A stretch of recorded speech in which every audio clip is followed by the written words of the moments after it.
서문. 돈은 어디서 오는가? 재물의 전생적 흐름. 이 세상 누구도 돈과 무관하게 살아갈 수 없습니다.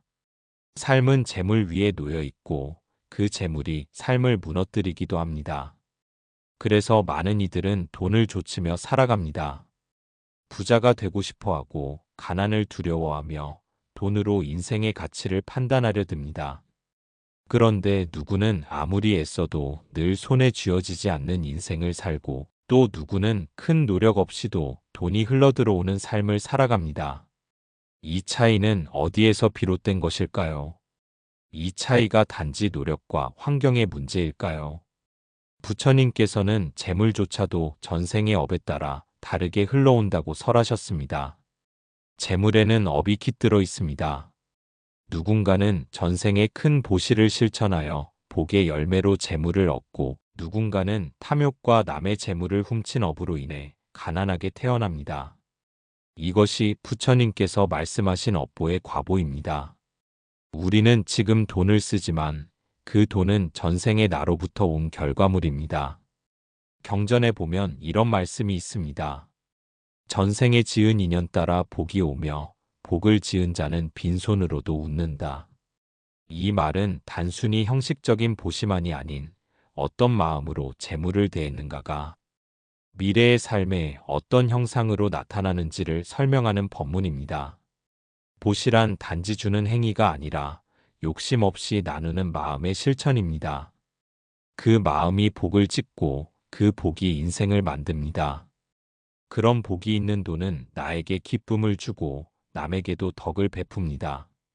그러나 복이 없는 돈은 마음을 불안하게 만들고 사람을 무너지게 합니다. 겉으로는 부유하지만 늘 불행한 사람이 있는 이유가 여기에 있습니다. 돈은 흘러가는 기운입니다. 그 기운을 만드는 것은 내 행위와 말 그리고 마음입니다. 부처님께서는 이 흐름을 인과의 법이라 하셨습니다. 원인이 있으면 결과가 있고 뿌린 대로 거두는 것이며 재물 또한 예외 없이 이 법의 작용 안에 놓여 있습니다. 우리는 지금 이 생에서 부자가 되고 싶은 마음을 품고 살아갑니다. 그러나 진정한 부자란 돈이 많은 사람이 아니라 돈에 얽매이지 않는 사람입니다. 전생의 업을 돌아보고 지금의 삶에서 덕을 쌓으며 재물을 복으로 돌리는 지혜를 갖추는 것. 그것이 이 시리즈에서 함께 나눌 이야기입니다. 이제 우리는 7편에 걸쳐 재물의 업 보시의 공덕, 가난의 원인, 복 있는 돈의 특징, 그리고 진짜 부자로 사는 길에 대해 이야기할 것입니다. 그 속에서 자신을 돌아보고 돈에 대한 새로운 통찰을 얻게 될 것입니다. 돈은 결코 적이 아닙니다. 다만 내 마음이 그 돈을 어떻게 대하느냐에 따라 복이 되기도 하고 화가 되기도 합니다. 이제 돈의 흐름을 거슬러 올라가 당신의 전생 그리고 지금의 업을 함께 돌아보는 여정을 시작하겠습니다. 1편. 전생의 보시한 이는 가난하지 않습니다. 복의 씨앗은 지금이 아니라 이전 생에 뿌려졌습니다.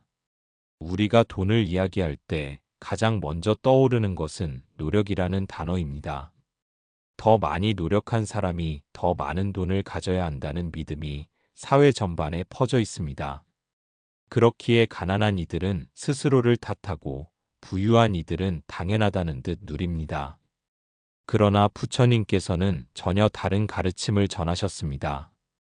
노력 이전에 먼저 살펴야 할 것이 있으니 그것은 바로 전생의 행위, 즉 보시의 업입니다. 어느 날 한 제가 신자가 부처님께 여쭈었습니다. 같은 시대, 같은 땅에서 태어났건만 왜 어떤 이는 풍요롭고 어떤 이는 가난한 것입니까? 이에 부처님께서는 말씀하셨습니다. 과거에 보시한 이는 현재의 복을 받고 인색했던 이는 가난을 받는다. 이는 노력의 문제가 아니라 업의 열매이다. 이 말씀을 듣고 많은 이들이 의아해하였으나 부처님은 그 근본을 차분히 설하셨습니다. 복이란 돈을 의미하지 않습니다. 복이란 풍요가 오는 인연을 부르는 기운입니다.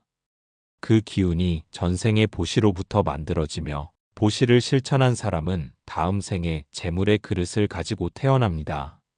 예로부터 부처님의 가르침을 따라 큰 보시를 실천한 이들은 다음 생에 지위와 명예를 함께 얻었습니다. 이는 단지 주는 행위의 결과가 아니라 기꺼이 나누려는 마음이 업의 씨앗이 되어 재물과 복이라는 열매를 맺은 것입니다. 반면 전생에 인색했던 자는 가진 것을 감추고 움켜쥐려는 마음을 놓지 못한 자입니다. 그 마음이 가난한 업을 만들고 그 업은 다음 생에 무엇을 해도 메워지지 않는 부족함으로 되돌아옵니다. 이것이 부처님께서 설하신 인색의 과보입니다. 재물은 흐름입니다. 그 흐름은 내가 만든 인연에 따라 흘러옵니다. 보시를 많이 한 이는 물길이 넓게 트여 있으니 재물이 자연스럽게 그에게 향합니다. 반대로 보시하지 않은 이는 물길이 좁아 막혀 있으니 아무리 많은 노력을 해도 재물은 흘러들지 않습니다. 이 흐름을 거스르려 하기보다 흐름을 이해하고 바로잡는 것이 수행자의 자세입니다. 어느 경전에는 이런 구절이 있습니다. 과거의 인색이 지금의 궁핍이 되고 과거의 나눔이 지금의 풍요가 된다. 이 말은 단순한 비유가 아니라 업의 법칙을 선명하게 보여주는 진리입니다. 이 세상에는 아무리 노력해도 늘 돈이 부족한 이가 있습니다. 그렇다고 해서 그 사람의 삶이 가치 없거나 그 노력에 의미가 없다는 뜻은 아닙니다. 단지 아직은 업의 장벽이 거치지 않은 상태일 수 있습니다. 그렇기에 더더욱 필요한 것이 바로 지금 이 순간의 보시입니다. 지금의 나눔은 다음 생의 길을 바꿉니다. 지금의 보시는 업을 소멸시키고 복을 일으킵니다. 그래서 보시는 가장 큰 수행이라 불립니다. 재물을 잃는 것이 아니라 미래의 복을 쌓는 것이기 때문입니다. 어떤 이는 말합니다. 지금도 가난한데 무엇을 나누란 말인가? 그러나 부처님께서는 말씀하셨습니다. 보시는 재물에 있는 것이 아니라 마음에 있다. 미소 하나, 따뜻한 말 한마디, 작은 행동 하나도 복의 씨앗이 될 수 있습니다. 결국 전생의 보시는 지금의 복을 만들고 지금의 나눔은 미래의 삶을 준비합니다. 이 순환을 이해하고 지금 여기서 덕을 쌓는다면 다음 생에는 반드시 복이 열매 맺습니다. 돈은 흐르고 복도 흐릅니다. 그 흐름 속에 내가 어떤 마음을 지니고 있느냐가 미래의 재물을 결정짓습니다. 이제 당신의 보시가 업이 되고 그 업이 복이 되는 길을 걸어야 할 때입니다. 그 길 위에 당신의 진심이 있다면 재물은 복이 되어 반드시 다시 돌아옵니다. 2편 부자인데 불행한 사람, 복은 있으나 업이 무거운 사람. 돈이 많다고 해서 삶이 가벼워지는 것은 아닙니다. 이 세상에는 분명히 그런 사람들이 있습니다. 겉으로 보기엔 모든 것을 가진 사람입니다.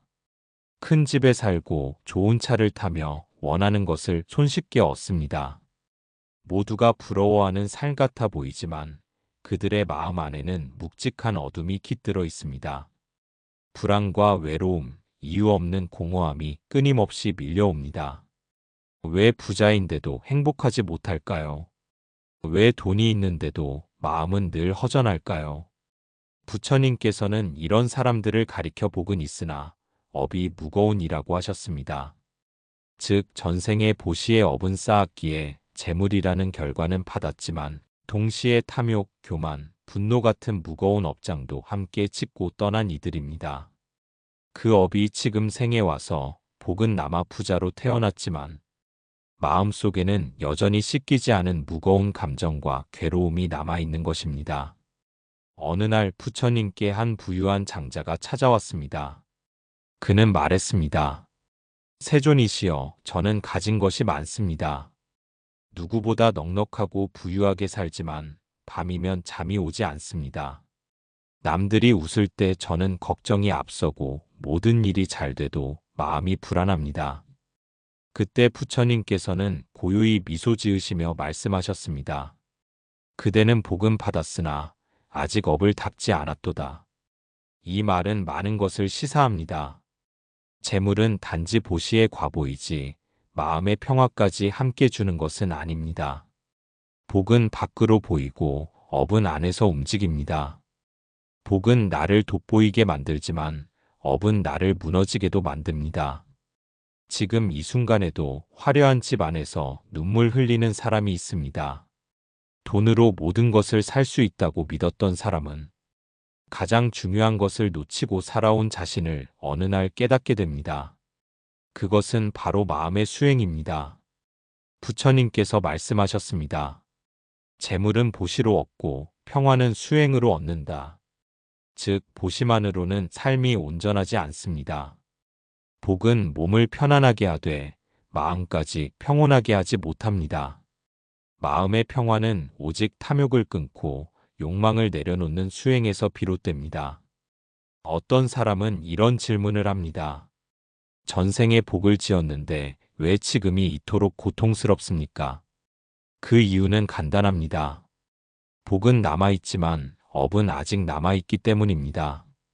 복은 재물로 나타나고 업은 감정으로 드러납니다. 그래서 부자인데 외롭고 가진 것이 많은데 허전합니다. 이런 이들에게 필요한 것은 더 많은 소유가 아니라 더 깊은 성찰과 수행입니다. 욕망의 그릇을 비우지 않으면 복이 아무리 많아도 그것을 담을 여백이 없습니다. 업을 정화하지 않으면 그 복은 결국 화로 바뀌게 됩니다. 경전에는 이런 구절이 있습니다. 복은 업이 씻기지 않으면 스스로 사라지고 업은 수행으로 씻지 않으면 다시 복을 해친다. 이 말은 단순한 경고가 아니라 지금 이 삶에서 반드시 기억해야 할 지혜입니다. 복을 받은 사람이라면 이제는 그 복을 지키는 마음 공부를 해야 합니다. 재물을 나눌 수 있는 용기, 겸손히 사람을 대하는 자세, 그리고 스스로를 내려놓을 수 있는 무욕의 길을 걸어야 합니다. 복은 받은 만큼 사라지고 업은 정화하지 않으면 언젠가 반드시 되돌아옵니다. 부자는 업이 없다는 뜻이 아니며 오히려 복이 많을수록 더 무거운 업을 이겨내야 한다는 뜻입니다. 이 세상에서 가장 위대한 부자는 복이 있는 사람이 아니라 복을 지키는 지혜를 실천한 사람입니다. 그 사람은 겉으로도 빛나지만 마음속에서도 평온을 누립니다. 지금 당신이 복을 받았다면 그 복을 위해 마음의 그릇도 함께 정화해야 합니다. 그것이 진짜 부자의 길이며 그 길 끝에는 평온과 자비가 반드시 함께 옵니다. 3편. 가난한데 평온한 사람, 물질은 없으나 복이 깊으니. 부자가 아니어도 마음이 가벼운 이유. 세상에는 참 신기한 사람들이 있습니다. 가진 것은 많지 않고 살아가는 형편도 넉넉하지 않지만 항상 웃고 말에 따뜻함이 묻어 있으며 얼굴엔 그윽한 평온이 깃들어 있습니다. 한 번 만나면 마음이 편안해지고 그들과 함께 있으면 복을 받는 듯한 기분이 듭니다. 이런 사람들을 보면 우리는 이렇게 말하곤 합니다. 저 사람은 가난한데 왜 이렇게 마음이 부자 같을까? 부처님께서는 그런 사람을 가리켜 복은 깊고 업은 가벼운 이라 하셨습니다. 이들은 전생에 탐욕이 없었고 나누는 삶을 살았으며 무엇보다도 스스로를 낮추고 수행을 실천한 이들입니다. 그 결과로 지금 생에는 재물은 많지 않으나 마음은 단단하고 흔들림 없는 사람으로 태어났습니다. 한 수행자가 있었습니다. 거처할 집도 없고 매 끼니 일을 탁발로 해결하며 사는 삶이었습니다. 그를 바라보는 제자들은 말했습니다. 스승님, 이렇게 부족하게 살아가면서 어찌 한 번도 얼굴을 찡그리지 않으십니까? 그때 수행자는 조용히 웃으며 말했습니다. 나는 필요한 만큼 얻고 불필요한 것을 바라지 않으니 괴로울 일이 없습니다. 이 말이 바로 복이 깊은 가난의 핵심입니다. 이들은 탐하지 않습니다. 욕망의 불을 키우지 않고 있는 그대로에 감사하며 살아갑니다. 그래서 외롭지 않고 그래서 괴롭지 않습니다. 반대로 많은 것을 가져도 더 많은 것을 원하면 그 마음은 늘 부족합니다. 비워야 할 자리에 채우기만 한다면 그 복은 스스로를 짓누르게 됩니다. 부처님께서는 설하셨습니다. 청빈한 이는 마음이 가볍고 청정한 이는 삶이 평안하다. 이는 곧 단순하게 사는 이가 복을 먼저 만난다는 뜻입니다. 가난은 결핍이 아닙니다. 탐욕 없는 가난은 오히려 수행자의 가장 큰 자산이 됩니다. 세상 사람들은 흔히 가난을 부끄러워합니다. 더 많이 벌지 못해서, 더 좋은 것을 갖지 못해서 마음에 짐을 지고 살아갑니다. 그러나 진정한 부처님의 가르침은 말합니다. 지금 가지고 있는 것에 만족하고 그것을 나누는 자가 가장 부유한 자입니다. 어떤 이는 하루 벌어 하루를 살아가지만 그 하루 안에 평화가 있고 그 하루 안에 웃음이 있습니다. 반대로 어떤 이는 수십억을 가지고도 하루도 편히 잠들지 못합니다. 이 차이는 복의 크기가 아니라 복을 보는 눈과 욕망의 무게에서 나오는 차이입니다. 복은 반드시 재물로 오는 것이 아닙니다. 복은 타인을 편안하게 하고 자신을 괴롭히지 않는 삶 속에 머뭅니다. 그 사람의 말투, 눈빛, 작은 배려 하나하나에서 복의 향기가 느껴지는 법입니다. 지금 가난하더라도 욕망이 가볍고 탐욕을 비운 마음이라면 그 사람은 이미 전생에서 큰 수행을 닦은 이입니다. 그리고 그 복은 다음 생에서 반드시 밝은 결과로 이어지게 됩니다. 또한 그런 사람은 업이 무겁지 않기 때문에 가난 속에서도 불행을 짓지 않습니다. 불평하지 않고 비교하지 않으며 남을 탓하지 않기 때문에 복이 줄어들지 않습니다. 조용히 자신의 삶을 지켜내는 사람, 그가 바로 진짜 복이 깊은 존재입니다. 부처님은 말씀하셨습니다. 삶을 탓하지 않는 자는 이미 해탈의 길 위에 있다. 이 한 구절이 모든 것을 말해줍니다. 물질은 덜 가졌을지언정 그 덜 가진 것을 탓하지 않는 마음이 바로 지혜이며 복입니다. 우리는 그 마음을 닮아야 합니다. 많이 가지려는 마음보다 조금 가졌어도 평온한 삶을 지키려는 의지가 더 중요합니다. 그것이 바로 청빈의 복이고 탐하지 않는 그 마음이 결국 진짜 부자로 가는 길입니다. 4편. 돈을 많이 벌수록 불안한 사람들의 전생 이야기. 재물이 많을수록 마음이 괴로운 이유. 이 세상에는 이상한 일이 많습니다. 한쪽에서는 돈이 없어 괴로워하고 다른 한쪽에서는 돈이 많아 괴로워합니다. 오히려 가진 것이 많은 이들이 밤잠을 설치고 사소한 일에도 극도로 불안해하며 누군가를 의심하거나 끊임없이 경계하며 살아갑니다. 왜 이런 일이 생기는 것일까요?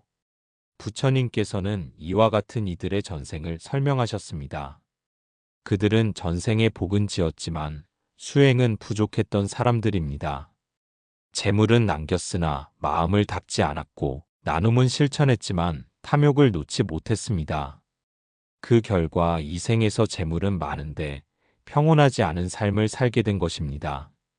재물은 그 자체로 복이 아닙니다. 복은 재물과 더불어 마음의 평온함이 함께 있어야 완성됩니다. 마음이 편안하지 않으면 그 재물은 오히려 짐이 됩니다. 더 많은 것을 지켜야 하고 더 많은 것을 경계해야 하기 때문입니다. 한 제가 수행자가 있었습니다. 그는 큰 상인이었고 도시의 절반을 그의 소나기에 넣은 자였습니다. 그러나 늘 얼굴이 어두웠고 주위 사람들을 의심했습니다. 어느 날 그는 부처님께 여쭈었습니다. 저는 누구보다 많은 재산을 가졌습니다. 그런데 마음은 점점 더 메말라갑니다. 복을 지었다고 생각했는데 왜 저는 행복하지 않습니까? 부처님께서는 조용히 그를 바라보시며 말씀하셨습니다. 그대는 전생에 많은 보시를 하였으나 탐욕의 불은 꺼뜨리지 못하였도다. 베푸는 손은 있었으나 내려놓는 마음은 없었도다. 그리하여 재물은 얻었으나 복은 머물지 못하였도다. 이 말씀처럼 돈을 모으는 것과 복을 쌓는 것은 다릅니다. 돈은 욕심으로도 모을 수 있지만 복은 반드시 마음에서 시작된다는 것을 간과해서는 안 됩니다. 돈이 많을수록 불안한 사람들의 공통점은 항상 잃을까봐 두려워한다는 점입니다. 그리고 그 두려움은 결코 바깥에서 오는 것이 아니라 내면의 탐욕이 키운 그림자입니다.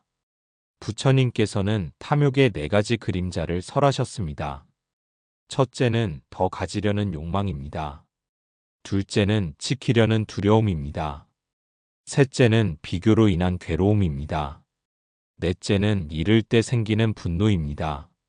이 4가지는 탐욕의 그림자이며 재물이 많을수록 사람을 괴롭히는 뿌리입니다. 그러므로 재물이 많다고 해서 복이 크다고 여겨서는 안 됩니다. 복이 있는 돈은 마음을 평온하게 하고 복이 없는 돈은 마음을 갉아먹습니다. 지금 돈이 많은데도 불안하다면 그 재물은 아직 덜 정화된 업의 결과입니다. 그럴수록 더 많은 것을 나누고 덜 가지려는 마음을 가져야 업이 소멸됩니다. 한 부유한 장자가 수행자의 길을 걷고자 부처님께 나아갔습니다. 그는 물었습니다.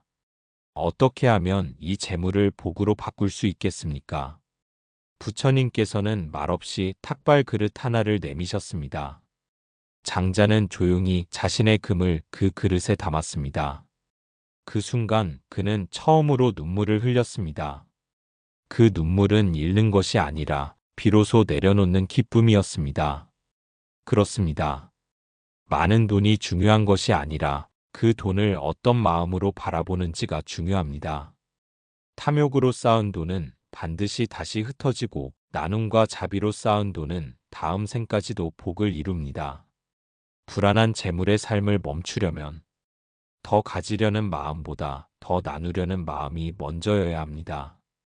그것이 바로 탐욕의 그림자를 걷어내는 수행이며 돈에 끌려가는 삶이 아닌 돈을 넘어서는 복의 삶으로 가는 길입니다. 5편 전생의 도둑질과 속임수가 만든 가난의 업. 지금의 가난이 억울하지 않은 이유. 우리는 종종 세상을 향해 이렇게 말합니다. 나는 열심히 살았는데 왜 이렇게 가난한가? 저 사람은 비겁한 짓을 하면서도 돈이 많다. 그럴 때마다 부처님께서는 조용히 이렇게 일러주셨습니다. 지금의 현실은 어제의 그림자이고 오늘의 행동은 내일의 원인이 됩니다. 가난은 때로 이 생의 선택이 아니라 전생의 업으로부터 이어지는 길이기도 합니다. 특히 도둑질, 속임수, 탐욕스러운 이익 추구는 가난한 업의 강력한 뿌리로 작용합니다. 부처님께서 계실 당시 한 거지가 있었습니다. 그는 늘 탁발하는 스님들을 원망했습니다. 나는 하루 종일 일해도 먹고 살기 힘든데 이 사람들은 하루 종일 돌기만 해도 밥이 들어오네. 그는 그렇게 스님들을 미워하고 불경한 말을 퍼부었습니다. 그때 부처님께서 그를 불러 말씀하셨습니다. 그대는 전생의 장사꾼이었고 자신의 말로 수많은 이들을 속였던 자였도다. 거짓말로 남의 돈을 가로채고 남의 불행을 자신의 이익으로 삼았던 자였도다. 지금 그대가 아무리 노력해도 재물이 모이지 않는 것은 그때의 속임이 이 생의 빈손으로 돌아온 것이니라. 이처럼 부처님께서는 재물이 모이지 않는 자에게 분명한 이유가 있다고 하셨습니다.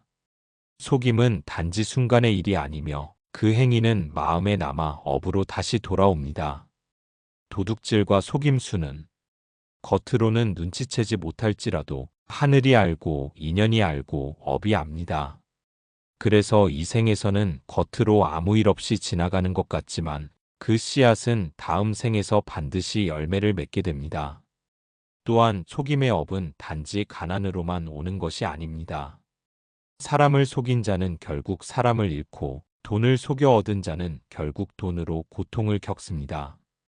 믿음을 저버린 사람은 결국 어디에서도 신뢰를 얻지 못하는 삶을 살게 됩니다. 경전에는 이런 이야기도 전해집니다. 어느 날 안다국의 부잣집 자제가 부처님께 탁발을 드리고 나서 묻습니다. 제가 가난한 사람들을 도울 때 그들이 나를 무시합니다. 오히려 원망하고 더 달라고 합니다. 부처님께서는 이렇게 답하셨습니다. 그들은 전생에 자신의 재물로 사람을 괴롭히고 한 푼도 기꺼이 나누지 않았던 자들이었도다. 그러므로 지금은 받으면서도 감사할 줄 모르고 복이 없으므로 더 구걸하게 되었도다. 이처럼 가난은 단지 경제적인 문제만이 아닙니다. 마음의 가난, 행위의 가난, 업의 가난이 함께 작용합니다. 그리고 그 업은 보이지 않는 그릇처럼 복이 담기는 양을 결정합니다. 그릇이 작으면 아무리 돈을 부어도 넘칩니다. 그 넘치는 돈은 금세 빠져나가게 되고 결국 아무것도 남지 않습니다. 반대로 그릇이 크고 단단하면 적은 복도 오래 남고 다시 또 다른 복으로 자랍니다. 그러므로 지금 내가 아무리 가난하더라도 그것이 전생의 업이라면 원망할 것이 아닙니다. 오히려 그것을 깨달음의 기회로 삼아야 합니다. 다시는 속이지 않고, 다시는 남의 것을 탐내지 않고, 다시는 남의 고통 위에 나의 이익을 쌓지 않겠다는 다짐의 수행으로 삼아야 합니다. 그리하면 그 가난은 사라지고 그 빈 그릇 위로 다시 복이 쌓이기 시작할 것입니다. 그것이 바로 부처님께서 말씀하신 업은 씻을 수 있다는 자비의 길입니다. 6편. 복이 있는 돈과 복을 갉아먹는 돈은 다릅니다. 같은 재물도 업이 다르면 결과가 달라집니다. 세상에는 같은 돈을 벌었는데도 어떤 사람은 그 돈으로 더 큰 복을 짓고 어떤 사람은 그 돈 때문에 삶이 무너집니다. 부처님께서는 이 차이를 복 있는 돈과 복 없는 돈이라 표현하셨습니다. 복이 있는 돈은 쓰면 쓸수록 더 넓어지고 복 없는 돈은 쓸수록 더 좁아집니다. 왜냐하면 그 돈이 어디서 왔느냐, 어떤 마음으로 쓰이느냐가 그 사람의 인연과 업을 결정하기 때문입니다. 한 제가 수행자가 부처님께 묻습니다. 부처님, 저는 평생 근면하게 살았습니다. 정직하게 돈을 벌었고 남을 속이지 않았습니다. 그런데 저는 돈이 늘 부족하고 가끔은 부정하게 산 사람들이 더 잘 되는 걸 보면 마음이 흔들립니다. 그때 부처님께서는 이렇게 말씀하셨습니다. 그대는 재물의 크기를 보지 말고 재물이 맺는 과보를 보아야 한다. 재물은 두 가지로 나뉘니 하나는 복을 키우는 재물이고 하나는 복을 갉아먹는 재물이니라. 복을 키우는 돈은 정직한 방법으로 벌고 기꺼이 나눌 줄 아는 마음에서 옵니다. 그 돈은 흘러가도 돌아옵니다. 사라지는 듯해도 인연으로 다시 피어납니다. 복을 갉아먹는 돈은 탐욕으로 얻고 움켜쥐려는 마음에서 나옵니다. 그 돈은 겉으론 많아 보여도 실은 안에서부터 부패하기 시작합니다. 그 부패는 관계를 망치고 마음을 불안하게 만들며 결국에는 삶 전체를 흔들어 놓습니다. 한 상인이 있었습니다. 그는 많은 돈을 벌었고 사람들은 그를 부자라 불렀습니다. 그러나 그는 늘 두려움에 떨었습니다. 재산을 지키려 보디가드를 두었고 잠도 제대로 자지 못했습니다. 언제든 도둑이 들까, 누가 자신을 배신할까 불안했습니다. 부처님께서는 그를 향해 이렇게 설하셨습니다. 그대는 재물을 가졌으나 마음을 잃었도다. 그대는 사람을 모았으나 신뢰를 잃었도다. 그대의 돈은 탐욕의 그릇에서 나왔고 그릇된 마음이 깃든 돈은 결국 그대를 삼킬 것이니라.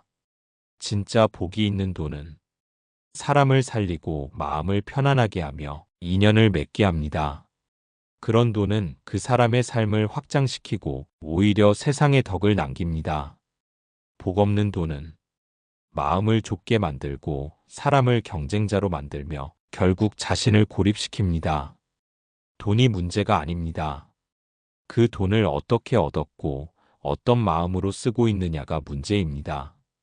복이 있는 돈은 작더라도 쓰는 사람이 복을 느끼고 그 돈을 받은 사람도 따뜻함을 기억합니다. 복 없는 돈은 많더라도 받는 이가 불안해하고 주는 이도 인색함에서 벗어나지 못합니다. 그래서 부처님께서는 말씀하셨습니다. 재물을 다루는 마음이 복의 크기를 결정하느니라. 복 있는 돈은 베푸는 자의 마음을 따라 자라나고 복 없는 돈은 움켜쥐는 자의 두려움 속에서 사라진다. 지금 내가 가진 돈이 크든 작든 그것이 복이 되려면 먼저 나의 마음이 복을 품어야 합니다. 기꺼이 나누고 감사하며 정직하게 흘려보낼 때 그 돈은 나를 해치지 않고 오히려 나를 살리는 힘이 됩니다. 복 있는 돈은 항상 그 사람의 마음을 따라 움직입니다. 탐욕이 아닌 자비로, 이기심이 아닌 나눔으로 사용될 때 그 재물은 더 이상 고통의 원인이 아니라 해탈로 가는 다리입니다. 7편 돈도 업이다. 진짜 부자로 사는 법. 복 없이 얻은 재물은 오래가지 않습니다. 재물은 삶을 편하게 해주기도 하고 삶을 무너뜨리기도 합니다. 그 차이는 돈 자체에 있는 것이 아니라 그 돈을 품고 있는 사람의 마음에 있습니다. 부처님께서는 재물에 대해 말씀하실 때 항상 업이라는 개념을 함께 이야기하셨습니다. 돈도 업입니다. 그 업의 씨앗이 선하면 복이 되고 그 업의 뿌리가 악하면 고통이 됩니다. 진짜 부자란 누구입니까? 많은 돈을 가진 사람입니까? 아니면 적은 돈으로도 평안한 사람입니까? 부처님께서 왕궁에 계셨을 때 한 장자가 예를 갖추며 물었습니다. 부처님, 저는 세상에서 가장 큰 부자입니다. 금도 많고 은도 많고 저에게 빚진 사람들도 많습니다. 그런데 늘 마음이 불안하고 자다가도 벌떡 일어납니다. 이 재물을 다 잃게 될까 두렵습니다. 저는 왜 이리도 불안합니까? 부처님께서는 조용히 웃으시며 이렇게 답하셨습니다. 그대는 많은 재물을 가졌으나 스스로의 마음을 소유하지 못했도다. 그대가 가진 것은 돈이지 복이 아니며 그대가 모은 것은 숫자이지 덕이 아니니라. 진짜 부자는 많은 것을 가진 이가 아니라 마음이 가벼운 이니라. 부처님의 이 말씀에는 진짜 부자로 사는 법이 담겨 있습니다. 첫째, 돈은 인연 따라 흐르는 것입니다. 억지로 붙잡는다고 머물지 않으며 순리로 흐르게 두면 다시 돌아옵니다. 물처럼 흐르고 바람처럼 순환될 때 그 재물은 삶의 복으로 작용합니다. 둘째, 돈을 지키려는 마음보다 덕을 쌓으려는 마음이 더 중요합니다. 돈은 사라질 수 있지만 덕은 다음 생에도 이어집니다. 복 있는 자는 재물을 잃어도 삶이 무너지지 않습니다. 셋째, 탐욕으로 번 돈은 탐욕으로 무너지게 되어 있습니다. 부처님은 탐욕이 강한 자에게 항상 이 네 가지를 경계하라고 하셨습니다. 남의 것을 빼앗지 말 것, 속여서 얻지 말 것, 약자를 이용하지 말 것, 자기만을 위하지 말 것. 이 네 가지를 어기면 당장은 부자가 되어도 그 복은 오래 머무르지 않습니다. 진짜 부자로 사는 법은 재물을 소유하는 것이 아니라 재물에 끌려가지 않는 것입니다. 돈은 수단이고 삶은 본질입니다. 수단이 본질을 침범하면 아무리 많아도 공허하고 아무리 성공해도 불행합니다. 어떤 이는 하루 벌어 하루 살면서도 남을 위해 기도합니다. 자신보다 힘든 이에게 작은 떡 하나를 내어줍니다. 이런 사람은 겉으로는 가난해 보여도 그 마음은 누구보다 부유합니다. 또 어떤 이는 수백억을 가지고 있으면서 단 한 사람과도 진실한 관계를 맺지 못합니다. 사람을 돈으로 대하고 자신도 돈으로 평가받으며 외로움 속에 살아갑니다. 부처님께서는 말씀하셨습니다. 복 있는 재물은 나누는 이의 손에서 피어나고 복 없는 재물은 움켜쥐는 이의 마음에서 시든다. 돈도 업입니다. 그 업이 덕으로 이어지면 부가 되고 그 업이 이기심으로 흐르면 독이 됩니다. 진짜 부자란 많은 것을 가진 사람이 아니라 모든 것을 놓아도 평안한 사람입니다. 돈을 따르지 말고 복을 따르십시오. 복을 따르다 보면 필요한 돈은 자연히 따르게 됩니다. 그것이 부처님께서 가르쳐 주신 진짜 부자의 길입니다.